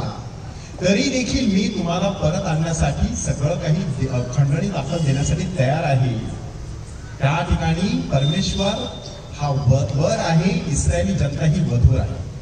नव्या करारामध्ये इफिसिकरास पत्र अध्याय 5 वचन 25 ह्यामध्ये संत पॉल काय आपल्याला सांगत आहे बघा, पतीनो जशी ख्रिस्ताने ख्रिस्त सभेवरती प्रीती केली तशी तुम्ही आपल्या पत्नींवरती प्रीती करा. म्हणजे ख्रिस्त हा वर आहे, ख्रिस्त सभा ही वधू आहे. त्यांनी एकमेकांवरती जसं प्रेम केलेलं आहे, त्याने आपलं सर्वस्व दिलेलं आहे ख्रिस्त सभेसाठी, तसं पतीने देखील आपल्या पत्नीसाठी सर्वस्व द्यायचं. म्हणजे परमेश्वराचं हे 4 प्रकारचं प्रेम आपल्याला आपल्या जीवनामध्ये देखील दिसून येत असतं. स्पिरिच्युअल मॅरेज नावाचा एक प्रकार किंवा संकल्पना अविलाची संत तेरेसा हिने समजून सांगितलेलं आहे. ती आपल्याला काय सांगत आहे, देवाशी एवढं एकरूप व्हायचं की जसा पती आपल्या पत्नीशी एकरूप होत असतो. ते स्पिरिच्युअल मॅरेज आहे. त्या स्पिरिच्युअल मॅरेजचं वैशिष्ट्य काय आहे, तुम्ही एकदा एकमेकांमध्ये एकरूप झालात की तुम्हाला वेगळे विचार नसतात, तुम्हाला वेगळा प्रकल्प नसतो. दोघांचा प्रकल्प एक, दोघांचा प्लॅन एक, दोघांचे विचार एक, दोघांच्या भावना सारख्या, 2 डोळे एक बघणं, 2 पाय एक चालणं, 2 कान एक ऐकणं, अशा प्रकारे आपलं चाललेलं असतं. एक देह माणूस झालेला असतो. तसा परमेश्वराशी एकरूप व्हायचं. म्हणून अविलाची संत तेरेसा काय सांगते बघा, की प्रार्थनेचा अंतिम हेतू काय आहे, मला हे मिळालं पाहिजे, मला ते मिळालं पाहिजे, माझा हा आजार बरा झाला पाहिजे, मला ही हिलिंग झाली पाहिजे. हा प्रार्थनेचा हेतू नाही. प्रार्थनेचा हेतू परमेश्वर आहे. Praise the Lord. परमेश्वराशी एकरूप होणं हा प्रार्थनेचा मुख्य हेतू आहे. म्हणजे जेव्हा मी परमेश्वराशी एकरूप होत असतो तेव्हा दुसऱ्या सगळ्या गोष्टी मला मिळत असतात. मत्तेचं शुभवर्तमान अध्याय 6 वचन 33. सर्वप्रथम तुम्ही देवाचं राज्य आणि त्याचं नीतिमत्व मिळवण्यास झटा, दुसऱ्या सगळ्या गोष्टी तुम्हाला मिळतील. Praise the Lord. म्हणजे परमेश्वराला शोधायचं, दुसऱ्या सगळ्या गोष्टी आपल्याला मिळणार आहेत. मागायचं काय? परमेश्वर. शोधायचं कोणाला? परमेश्वराला. ठोकायचं कुठे? देवाच्या दरवाजाला. मला देव हवा आहे. तेव्हा त्याचं प्रेम आपोआपच आपल्या हृदयामध्ये कार्यरत व्हायला सुरू होत असतं. दुसरा एक प्रश्न उत्पन्न होतो, एवढा परमेश्वर जर आपल्यावरती प्रेम करत असेल तर तो परमेश्वर मग शिक्षा का करतो? कधी कधी आपली अशी भावना होत असते, परमेश्वर आपल्याला जर काही शिक्षा करत असतो अशी आपली भावना होत असते. खरंच परमेश्वर शिक्षा करत असतो का? आणि जर तो करत असेल तर त्यामागे त्याचा मग काय हेतू असतो? संत अगस्तींनी त्याला स्पष्टीकरण दिलेलं आहे की शिक्षा परमेश्वर करत नसतो, माणूस स्वतःवरती ओढून घेत असतो. देवाने आज्ञा दिलेली होती, परंतु आदाम आणि एवेने ती पायदळी तुडवली. त्यांना स्वातंत्र्य होतं. स्वातंत्र्याचा दुरुपयोग हीच आपल्या शिक्षेची कारण असतात. आपल्याला माहित असते हे चुकीचं आहे, करतो आणि आपण हात भाजून घेतो. शिक्षा कोणी केली? देवाने केली नाही, तुम्हीच स्वतः शिक्षा ओढवून घेतली. सांगितलं होतं हे खाऊ नका, नेमकंच खाल्लं आणि तुम्ही मरणार. म्हणजे माणूस शिक्षा स्वतःवरती ओढवून घेत असतो. असं असलं तरी देखील माणसाचं कदाचित समाधान होत नसेल तर दुसरं एक स्पष्टीकरण देण्यात आलेलं आहे. कराराचे 2 प्रकार होते. एक होता एकतर्फी करार, दुसरा होता दुतर्फी करार. एकतर्फी करारामध्ये तुम्ही कसेही वागा, मी फक्त प्रेमच करणार. पण दुतर्फी करारामध्ये स्पष्टपणे सांगण्यात आलेलं होतं, तुम्ही माझ्या आज्ञा पाळा तर मी तुमच्यावरती आशीर्वाद पाठवीन, परंतु तुम्ही माझ्या आज्ञा पाळल्या नाही तर मी तुम्हाला शिक्षा करेन. आज्ञा पाळल्या नाही, आज्ञा भंग केला, आपोआप शिक्षा वाटेला आलेली आहे. म्हणजे परमेश्वर आपल्या कराराला जागलेला आहे. त्याने काही चूक केलेली नाही, माणसाने चूक केलेली आहे. माणसाने अशा प्रकारे स्वतःला शिक्षेमध्ये ढकलून दिलेला आहे. म्हणून परमेश्वर ज्यावेळेला माणसाला शिक्षा करत असतो तेव्हा तो त्याला नष्ट करण्यासाठी नव्हे तर त्याला शुद्ध करण्यासाठी. Praise the Lord. म्हणून आपल्या जीवनामध्ये कुठलंही दुःख येऊ द्या असं स्वतःला सांगायचं नाही की देवाने मला शिक्षा केली. योबाच्या जीवनाकडे बघा, योगाने काय पाप केलं होतं तरी त्याच्या जीवनामध्ये एवढं मोठं दुःख. मग तिथे स्पष्टीकरण देण्यात आलेलं आहे की देव ज्या वेळेला आपल्यावरती दुःख आणत असतो तेव्हा तो आपल्याला प्रेम करत असतो की शिक्षा करत असतो हे आपल्याला कळणार नाही. वरवर आपल्याला वाटत असतं की आपल्याला शिक्षा केलेली आहे, पण नंतर आपल्याला समजत असतं की आपल्यावरती प्रेम केलेलं आहे. ज्या ठिकाणी आपण बसलेलो आहोत ते धर्मग्राम संत इग्नाशियस लोयोला ह्या धर्म संस्थापकाच्या आश्रयाखाली कार्य करणाऱ्या जेजुएट धर्मगुरूंच्या नेतृत्वाखाली कार्य करत आहे. संत मायकल चर्च ते आपल्या जेजुएट धर्मगुरूंच्या हातामध्ये आहे. त्यांच्याही ह्या संस्थापकाला तसा अनुभव आला की पायाला तोफेचा गोळा लागलेला आहे, जणू काही वरवर पाहता मोठी शिक्षा, परंतु त्याच आजारपणामध्ये कृपा त्याला लाभली. परमेश्वराच्या प्रेमाचा त्याला अनुभव आला, साक्षात्कार झाला, खरा आनंद कोणता हे त्याला समजलं आणि युद्ध बंद झालं. Praise the Lord. म्हणजे माणसाला जेव्हा अशा प्रकारे अडचणी येत असतात तेव्हा त्याचा अर्थ असा नाही की परमेश्वर शिक्षा करत आहे. परमेश्वर कदाचित यू टर्न घेण्यासाठी तुम्हाला वेगळी दिशा देत आहे. त्यामुळे जीवनाची गाडी जरा स्लो होते, त्यावेळेला कदाचित थोडेसे धक्के लागतात, कारण परमेश्वर स्पीड ब्रेकर ठेवत असतो दुसऱ्या बाजूने तुम्हाला घेऊन जाण्यासाठी. म्हणून दुःखाकडे पाहण्याचा, शिक्षेकडे पाहण्याचा आपला जो दृष्टिकोन आहे तो दृष्टिकोन योग्य असणं गरजेचं आहे. प्रभू येशूने आपल्याला त्या प्रेमाविषयी किती सुंदर शिकवण दिलेली आहे बघा. सर्वप्रथम त्याने देव प्रीती आणि शेजार प्रीतीविषयी शिकवण दिली आहे. त्याने आमच्या स्वर्गीय बापा ही प्रार्थना आपल्याला शिकवलेली आहे. तो स्वतः सांगत आहे, मी मेंढपाळ आहे आणि तुम्ही मेंढरं आहात. तसाच माझा बाप हा माळी आहे, मी द्राक्षवेल आहे, तुम्ही फांद्या आहात. देवाची त्यांनी कशा पद्धतीने ओळख करून दिलेली आहे बघा. किंवा परमेश्वर कसा आहे हे दाखवून देण्यासाठी उधळ्या पुत्राचा त्याने दाखला दिलेला आहे. क्षमाशील परमेश्वर पिता त्याचं सुंदर असं उदाहरण त्या ठिकाणी दिलेलं आहे. किंवा आकाशातील पक्ष्यांकडे पहा आणि रानातील गवताकडे पहा, फुलांकडे पहा. परंतु परमेश्वराला त्यांची केवढी काळजी आहे, तशी आपल्याविषयी देखील परमेश्वराला काळजी आहे. त्या परमेश्वराविषयी मात्र आपल्याला योग्य अशी प्रतिमा आपल्या डोक्यात असणं गरजेचं आहे. संत पॉलने देखील आपल्या पत्रामध्ये परमेश्वराच्या प्रेमाविषयी केवढं सांगितलेलं आहे. 1 करिंथ अध्याय 13 वचन 4 ते 7 त्यामध्ये खऱ्या प्रेमाची 13 लक्षणं सांगितलेली आहेत. प्रीती सहनशील आहे, प्रीती फुगत नाही, प्रीती चिडत नाही, प्रीती अपघात स्मरत नाही, प्रीती गैरशिस्त वागत नाही, प्रीती बढाई मारत नाही, प्रीती हेवा करत नाही, असं सगळं सांगण्यात आलेलं आहे. तिथे प्रीती ह्या शब्दाच्या जागी देव घाला किंवा येशू घाला आणि बघा बरोबर सगळं जुळतं की नाही. की येशू सहनशील आहे, तो गैरशिस्त वागत नाही, तो हेवा करत नाही, तो फुगत नाही, बढाई मारत नाही, तसाच परमेश्वर आहे. म्हणजे अशी प्रेमाविषयीची साक्ष त्यांनी दिलेली आहे की प्रेम करणं हाच जर काही संपूर्ण ख्रिस्ती धर्माचा गाभा आहे, अशी शिकवण संत पॉलने आपल्या पत्रामध्ये दिलेली आहे. म्हणून आपल्या जीवनामध्ये परमेश्वराचं प्रेम नक्की कुठे कुठे आपल्याला जाणवत असतं ते माणसाने तपासून पाहणं गरजेचं आहे. नुसतं स्तोत्र संहिता पुस्तक उघडून बघा, परमेश्वराच्या प्रेमाची कितीतरी नमुने तुम्हाला तिथे दिसतील. त्या ठिकाणी परमेश्वराला उद्देशून कोणकोणती नावं देण्यात आलेली आहे. तो माझा प्रकाश आहे, माझा तारण आहे, माझा आश्रयदुर्ग आहे, माझा भक्कम खडक आहे, माझी कवच आहे, माझी ढाल आहे. तो परमेश्वर मला सगळं काही पुरवतो. परमेश्वर माझा मेंढपाळ आहे, मला काहीच उणे पडणार नाही. म्हणजे परमेश्वराविषयीच्या किती सुंदर अशा कल्पना आहेत. सहज जाता जाता स्वतःला हा प्रश्न विचारायचा की माझ्यासाठी परमेश्वर नक्की कोण आहे. कधी कधी परमेश्वराविषयी आपल्या मनामध्ये चुकीची संकल्पना असते. जणू काही लांब दाढीधारी म्हातार बाबा स्वर्गामध्ये बसलेला आहे, डोळे वटारून खाली बघत आहे, अशी काही लोकांची कल्पना असते.